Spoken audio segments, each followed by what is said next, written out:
তিন দিন তাবলীগের জন্য আল্লাহর রাস্তায় বাইর হলাম। আসলে তাবলীগে কি হয় এবং তাবলীগে মানুষ অনেকে বলে পিকনিক করতে যায়, তাবলীগে খেতে যায়। আসলে ওই বিষয়ে আমরা এখন জানার জন্য এটা দেখার জন্য মূলত আমি তাবলীগে বাইর হলাম ৩ দিনের জন্য এবং আপনারা সাথে থাকেন যে আসলে তাবলীগে কি হয় সেটাই আপনাদের দেখাবো। আমরা যে মসজিদে পৌঁছলাম এই মসজিদে আসলে মালসাপানা রাখলাম কারণ এখান থেকে আরো কিছু লোক যাবে অন্য এক মসজিদে। আমরা সেই মালসাপানা মূলত এখন নামাইতেছি। আরো কিছু লোক আসার পরে আমরা অন্য এক মসজিদে রওনা দেব। শেষে লোক হয়ে গেল এবং আমরাও মালসাপানা বেঁধে ফেললাম কারণ গ্যাস নিয়েছি আমাদের যে গাট্টি-গুট্টি আছে সম্পূর্ণ আমরা রেডি করলাম কারণ অন্য মসজিদে যাওয়ার জন্য। যে আমির ছিল তিনি বলল যে বোতলে এক মসজিদে আমাদের যাইতে হবে। সেই মসজিদের উদ্দেশ্যে মূলত আমরা রওনা দিলাম। আরো লোক আমাদের সাথে ছিল। এই ২ টা ভ্যান নিয়ে রওনা দিলাম।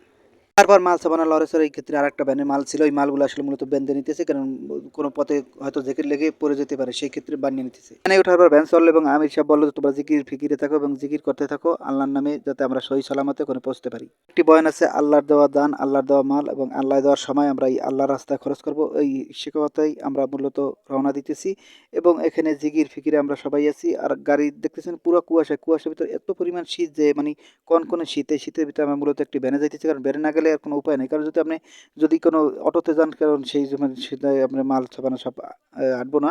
সেক্ষেত্রে আমরা আসলে একটা ভ্যান নিয়েছি। এই ভ্যানেই মূলত আমরা যাইতেছি। একজনের বসতে সমস্যা সে কারণে উঠে বসছে ভ্যানের উপরে। এত পরিমাণ বাতাস বাজছে যা আপনারা শুনতে পাচ্ছেন শা করে শব্দ হইতেছে। এত পরিমাণ বাতাস যা শীতে কনকন।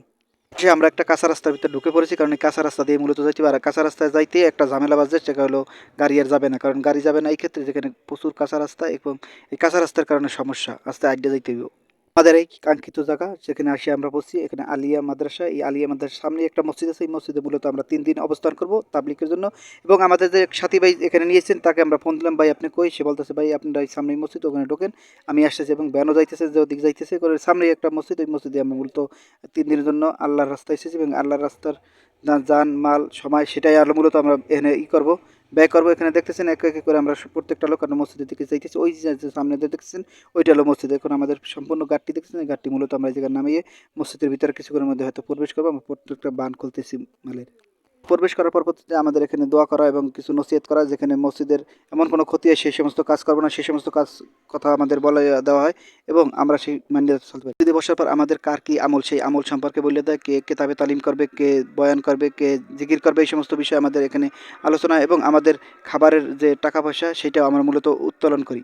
১০টা আমার এক সাথী ভাই তিনি কেতাবে তালিম করেন এবং কেতাবে তালিম করে আমরা সবাই সম্পূর্ণ হই এবং হুজুর সাল্লাল্লাহু আলাইহি সাল্লাম এবং সাহাবীদের জীবনী সম্পর্কে ফাজাইলে আমল পড়ে।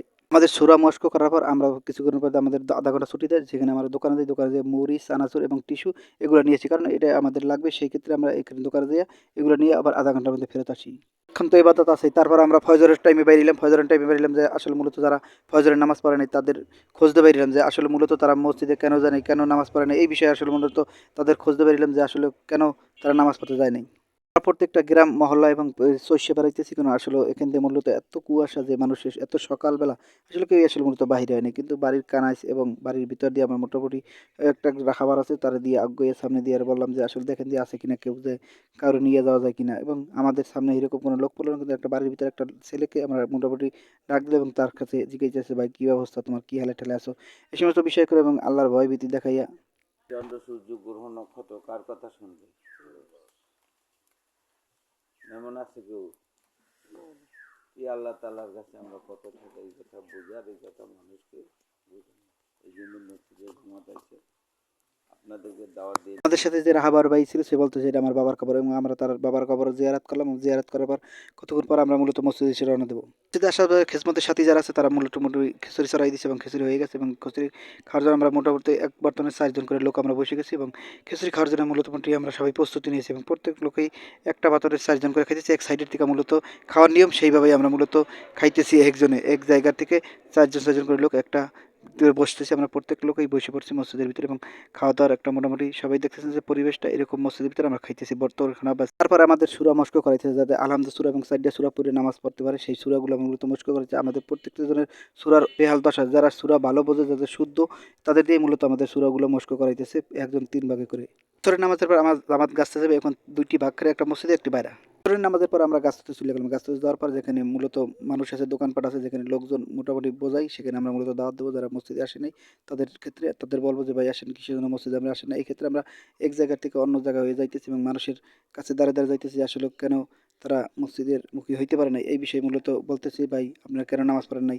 এক্ষেত্রে আমরা পাড়া মহল্লা আসলে মূলত যাইতেছি, শুনতে পাইছি তারপর যে ভাই নামাজ পড়ছেন, বলতেছে ভাই পড়তে পারিনি। কারণ ঠিক আছে ভাই একটু উজু করে নামাজটা পড়েছেন এবং আল্লাহ কত বড়, আল্লাহর শান কত বড়, আল্লাহর মান কত বড়, এই সম্পর্কে আল্লাহর বরাদ্দর কথা আমরা তাকে বলছি এবং তিনি কিছু বলছে ভাই সমস্যা নেই, আমি মাগরিবের টাইমে নামাজে যাবো। এবং পরবর্তীতে আমরা অন্য এক জায়গা থেকে অন্য এক জায়গায় যাইতেছি যে আসলে আল্লাহর পরিচয় মানুষের কাছে পৌঁছে দিতে এবং আল্লাহ কত বড়, আল্লাহর শান কত বড়, এই বিষয়ে আমরা দাওয়াত দিতে এক প্রকার আমরা মসজিদের দিকে চলে গেছি। এই পর্যন্ত ভিডিও, অন্য কোনো ভিডিও নিয়ে আবার পরবর্তীতে হাজির হব।